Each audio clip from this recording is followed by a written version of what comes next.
Hey everyone, welcome back to my channel. In today's video, I will show you how to use Reddit mobile app on your phone to fix VRChat gesture that are showing the wrong textures. Let's get started. First, open the Reddit app on your phone and make sure you are logged into your account. Once you are on your home page, tap the search bar at the top, type in keyword like VRChat gesture or VRChat avatar texture issue. You will see post and communities. Tap into one of these communities and scroll through the post. Many VRChat users share solutions for gestures and avatar issues like texture glitches, missing material, or swapped icons. When you open posts, read the comment section carefully. Often other users will explain step-by-step fixes. Common suggestions include re-uploading your avatar with the correct texture, checking that gesture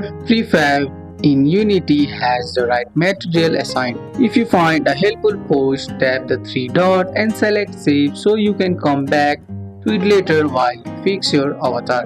If you don't find an exact answer, you can make your own post, tap the plus button, choose the right community and describe your problem. For example, the gesture name with texture is wrong and whether you are using Unity or VRChat. Reddit user will often reply with detailed instruction, and that's it. Using the Reddit app on your iPhone, you can connect with the VRChat community and get real advice to fix gestures showing the wrong texture on your avatar. That's all for today's video guys. I hope you guys like this video. If you found this video helpful, drop a like, subscribe for more videos. Thanks for watching. See you in the next one.